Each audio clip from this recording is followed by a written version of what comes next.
নমস্কার বন্ধুরা, নিফটি অ্যানালিসিসে আপনাকে স্বাগত জানাই। নিফটি যদি যে ফাইনাল ক্লোজিং যেটা পেয়েছি সেটা পেয়েছি হচ্ছে 23,587। কালকে যদি ক্যান্ডেলের ক্লোজিং দেখি সেখান থেকে আজকে আমরা 364 পয়েন্ট নিচে এসে ক্লোজ করেছি। দেখো, নিফটির জন্য যেটা ইম্পর্টেন্ট সাপোর্ট বলেছিলাম যে এই যে জোনটা সেটা হচ্ছে নিফটির জন্য ইম্পর্টেন্ট সাপোর্ট, যেটা ছিল হচ্ছে 23,888। যদি এটাকে মার্কেট, এটা হচ্ছে স্ট্রং সাপোর্ট হিসেবে কাজ করে। যদি মার্কেট এর নিচে কন্টিনিউয়াসলি ট্রেড করতে থাকে দেন এখানে একটা অ্যাগ্রেসিভ সেলার দেখা যাবে, যেটা বলেছিলাম। তো মার্কেট কী করে আজকে, মার্কেট গ্যাপ ডাউন ওপেন হয়। ঠিক আছে, মার্কেট আজকে ওপেন হওয়ার পর কি মার্কেট এখানে যায় হচ্ছে কালকের ক্যান্ডেলের যদি আমরা হাই দেখি, মানে এই গ্রিন ক্যান্ডেলের হাই দেখি, হাইয়ের ওপরে যায় মার্কেট, কিন্তু ওপরে হয় সাস্টেন্স করতে না পেরে কী করে মার্কেট এখানে রেজিস্ট্যান্স নেয়, এবং রেজিস্ট্যান্স নেওয়ার পর মার্কেট নিচে আসে। নিচে এসে 23,888 নিচে মার্কেট কী করে কন্টিনিউয়াসলি ট্রেড করে 15 মিনিটের চার্টে। যদি 15 মিনিটের চার্টে দেখি মার্কেট এর নিচে কন্টিনিউয়াসলি ট্রেড করে, এবং ট্রেড করার পর মার্কেট কী করে একটা বলেছিলাম যে যদি 23,888 নিচে যদি কন্টিনিউয়াসলি ট্রেড করতে থাকে দেন এখানে একটা অ্যাগ্রেসিভ সেলার অ্যাক্টিভ হতে দেখা যাবে, যে মুভটা নিয়ে যেতে পারে নেক্সট যে সাপোর্ট অবধি। সেই সাপোর্ট অবধি, যেটা প্রথম যে সাপোর্টটা বলেছিলাম সেটা হচ্ছে এখানে। ঠিক আছে, যেটা যে বলেছিলাম হচ্ছে 23,555। আর এরপরে যে বলেছিলাম যে সাপোর্টটা সেটা বেরিয়ে আসবে এই যে গ্রিন রেড ক্যান্ডেলের লো। এই রেড ক্যান্ডেলের লো হচ্ছে নেক্সট যে সাপোর্টটা বেরিয়ে আসবে সেটা হচ্ছে 23,222। এই সাপোর্টগুলো কিন্তু মার্কেট দেখা যাবে।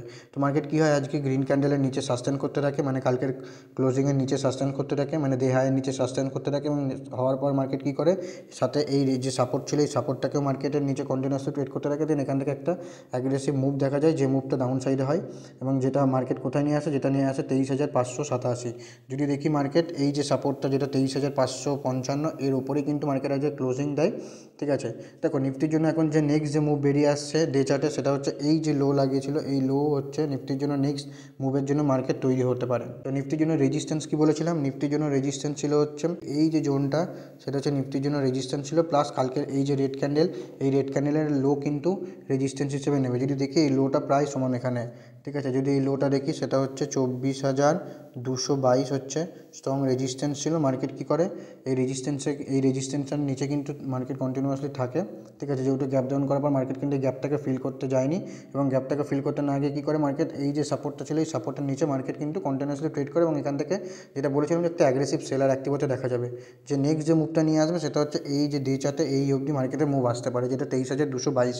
তো মার্কেট আজকে কোথায় ক্লোজ হয় 23,587 ক্লোজ করে। চার্টটাকে যদি ঠিক করে রিড করতে পারো, চার্টের থেকে কিছু আর অন্য কিছু হতে পারে না। যদি চার্টটাকে ঠিক করে রিড করতে পারো এবং চার্টটাকে যদি ফিল করতে পারো, তাহলে তুমি জেনে রাখবে যে মার্কেটে তুমি অনেক কিছু মানে অ্যাচিভ করতে পারবে। ঠিক আছে, তো চার্টটাকে ভালো করে রিড করো, ব্যাস আর কিছু না। তো যে সাপোর্ট ছিল সেটা হচ্ছে এই যে সাপোর্টটাকে ব্রেকডাউন করে, এবং ব্রেকডাউন করার পর মার্কেট নিচে আসে। তো নিফটির জন্য এখন যে সাপোর্টটা বেরিয়ে আসবে সেটা হচ্ছে এই যে লাইনটা, সেটা হচ্ছে নিফটির জন্য সাপোর্ট হিসেবে বেরিয়ে আসবে, যেটা হচ্ছে 23,222।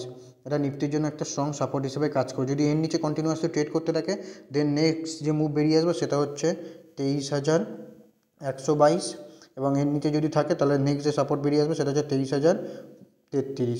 স্ট্রং এটা একটা সাইকোলজিক্যাল সাপোর্ট বলতে পারো। ঠিক আছে, তো নিফটির জন্য এখন রেজিস্ট্যান্স যেটা হচ্ছে সেটা হচ্ছে এই জোনটা নিফটির জন্য রেজিস্ট্যান্স, যেটা হচ্ছে 24,222। তো চলুন নিফটির 15 মিনিটের চার্টটা দেখি। 15 মিনিটের চার্টে মার্কেট সোমবার দিনের জন্য কেমন কি ট্রেড করতে পারে।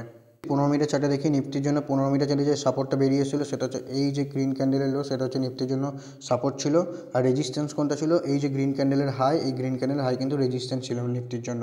মার্কেট কী করে আজকে, মার্কেট ওপেন হয় আজকে কোথায়, মার্কেট যদি দেখি মার্কেট এই সাপোর্টের এখানেই আজকে ওপেন হয়। এখানে মানে এই জোন সাপোর্টের এখানে মার্কেট ওপেন হয়। ওপেন হওয়ার পর মার্কেট কী করে রেজিস্ট্যান্সের কাছে একবার যায়। মার্কেট রেজিস্ট্যান্সের কাছে গিয়ে কী করে মার্কেট এখানে, যেহেতু এটাকে রেজিস্ট্যান্স ছিল, মার্কেট এখানে রেজিস্ট্যান্স এবং রেজিস্ট্যান্স নেওয়ার পর তার পরের রেড ক্যান্ডেলে কিন্তু মার্কেট এক ক্যান্ডেলে কিন্তু মানে সাপোর্টকে কিন্তু ব্রেক করে। ঠিক আছে, একটা ক্যান্ডেলে কিন্তু মার্কেটকে সাপোর্টের নিচে ব্রেক করে, এবং সাপোর্টের এখানে কী করে রিট্রেসমেন্ট নেয়, এবং রিট্রেসমেন্ট নেওয়ার পর কী করে এখানে যদি আমরা দেখি এই সাপোর্টটাই তখন রেজিস্ট্যান্স হিসেবে, যে আমাদের যে ক্লোজিং সেই ক্লোজিংটা কিন্তু রেজিস্ট্যান্স হিসেবে কাজ করে। এখানে একটা ইনডিসিশন ক্যান্ডেল হয়, এবং ইনডিসিশন ক্যান্ডেল পরে কিন্তু একটা রেড ক্যান্ডেল হয়, এবং রেড ক্যান্ডেল হওয়ার পর যখনই এই যে সাপোর্টটা যেটা লাগিয়েছিল এই সাপোর্টের নিচে মার্কেট ব্রেক করে, এবং ব্রেক করার পর মার্কেট কী হচ্ছে একভাবে এখানে কিন্তু ডাউন সাইড মুভ দেয়। ঠিক আছে। তো নিফটির জন্য এখন ইম্পর্টেন্ট যেটা হচ্ছে, নিফটির জন্য এখন যে সাপোর্টটা বেরিয়ে আসছে যেটা হচ্ছে এই যে জোনটা, যেখানে মার্কেট আজকে ক্লোজিং দিয়েছে, এই জোনটা নিফটির জন্য এখন সাপোর্ট হিসেবে কাজ করবে 15 মিনিটের চার্টে। রেজিস্ট্যান্স হিসেবে কী কাজ করবে, রেজিস্ট্যান্স হিসেবে এই যে জোনটা নিফটির জন্য এখন রেজিস্ট্যান্স হিসেবে কাজ করবে। ঠিক আছে, দেখা গেল সোমবার দিন মার্কেট কী করলো, এই সাপোর্টের এখানেই ওপেন হলো এবং ওপেন হওয়ার পর কন্টিনিউয়াসলি ট্রেড করার পর যেদিকে রেঞ্জে ব্রেক করবে, দেখা গেলো মার্কেট আপ সাইডে ব্রেকআউট করলো, দেন নেক্সট যে মুভ বেরিয়ে আসবে সেটা হচ্ছে এই যে জোনটা একটা নেক্সট রেজিস্ট্যান্স হিসেবে নেবে।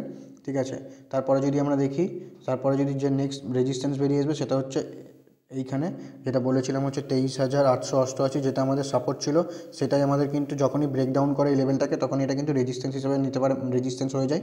তো মার্কেট যদি এখানে গ্যাপ পাশাপাশি ওপেন হওয়ার পর যদি আপসাইডে ব্রেকআউট করে, দেন নেক্সট যে মুভ বেরিয়ে আসবে সেটা হচ্ছে এখানে, আর এটাকে যদি ব্রেকআউট করে দেন নেক্সট যে রেজিস্ট্যান্স বেরিয়ে আসবে সেটা হচ্ছে 23,888। যদি এটাকে ব্রেকআউট করে তো নেক্সট যে রেজিস্ট্যান্স বেরিয়ে আসবে সেটা হচ্ছে লাস্ট যে দুদিনে আমরা হাই লাগিয়েছি, সেই হাই কিন্তু মার্কেট রেজিস্ট্যান্স নিতে আসতে দেখা যেতে পারে। দেখা গেলো এখানে ওপেন হওয়ার পর মার্কেট কী করলো, গ্যাপ মানে আপসাইডে ব্রেকআউট না করে ব্রেকডাউন করলো, ব্রেকডাউন করলে নেক্সট যে রেজিস্ট্যান্স বেরিয়ে আসবে 15 মিনিটের চার্টে, নেক্সট যে সাপোর্ট বেরিয়ে আসবে 15 মিনিটের চার্টে, সেই সাপোর্টটা হচ্ছে 23,555, 23,555, এবং এরপরে যে সাপোর্টটা বেরিয়ে আসবে সেটা হচ্ছে 15 মিনিটের 23,422, এবং এরপরে যে সাপোর্টটা বেরিয়ে আসবে সেটা হচ্ছে 23,333, 23,333। এই সাপোর্টগুলো কিন্তু মার্কেট 15 মিনিটের চার্টে দেখা যেতে পারে। দেখা গেলো মার্কেট এই পাশাপাশি ওপেন না হয় মার্কেট কী করলো, গ্যাপ আপ ওপেন হলো। কোথায় গ্যাপ আপ ওপেন হলো, দেখা গেলো মার্কেট এই যে রেঞ্জটা রয়েছে এই রেঞ্জের উপরে মার্কেট গ্যাপ আপ ওপেন হলো। গ্যাপ আপ ওপেন হওয়ার পর যদি মার্কেট কন্টিনিউয়াসলি ট্রেড করার পর যদি 1-2 ঘন্টা সময় যাবে, দেখো মার্কেট যতক্ষণ সময় কাটাবে, যখনই কোনো মার্কেট একটা রেঞ্জের মধ্যে দেখে সময় কাটানোর পর সেই রেঞ্জটাকে যদি ব্রেকআউট বা ব্রেকডাউন করে, তখনই একটা তুমি শিওর ইজি মুভ ধরতে পারবে। ঠিক আছে, তো যদি এখানে রেঞ্জ করার পর যদি এই যে রেঞ্জটাকে যদি আপসাইডে ব্রেক করে, দেন নেক্সট যে রেজিস্ট্যান্স বেরিয়ে যাবে সেটা হচ্ছে এখানে, যদি এটাকে ব্রেকআউট করে দেন নেক্সট যে রেজিস্ট্যান্স বেরিয়ে যাবে সেটা হচ্ছে এখানে, আর যদি এটাকে ব্রেকআউট করে তো নেক্সট যে রেজিস্ট্যান্স সেটা হচ্ছে আমাদের লাস্ট যে গ্যাপ আপ, যে গ্যাপটা রয়েছে সেই গ্যাপটাকে মার্কেট কিন্তু ফিল করতে আসতে পারে। দেখা গেল মার্কেট গ্যাপ আপ ওপেন হওয়ার পর মার্কেট কী করলো, ব্রেকডাউন করলো, ব্রেকডাউন করলে কী হবে, আজকের যে ক্লোজিং সেই ক্লোজিংয়ে কিন্তু মার্কেট একবার আসতে পারে সাপোর্ট নিতে। দেখা গেলো মার্কেট কী করলো, গ্যাপ আপ না ওপেন হয়ে কী করলো, গ্যাপ ডাউন। দেখা গেলো মার্কেট যে 23,555 নিচে যে সাপোর্টটা রয়েছে, সাপোর্টের নিচেই যদি মার্কেট গ্যাপ ওপেন হয়, যদি দেখা গেলো মার্কেটের নিচে ওপেন হলো এবং ওপেন হওয়ার পর কন্টিনিউয়াসলি ট্রেড করার পর দেখা গেলো আপসাইডে ব্রেক করলো, তাহলে যে সাপোর্টটা আমাদের ছিল 23,555, তখন কিন্তু এটা রেজিস্ট্যান্স হিসেবে কাজ করবে এবং মার্কেট এই যে 23,555 এই লেভেলটাকে কিন্তু মার্কেট একবার টেস্ট করতে যেতে পারে।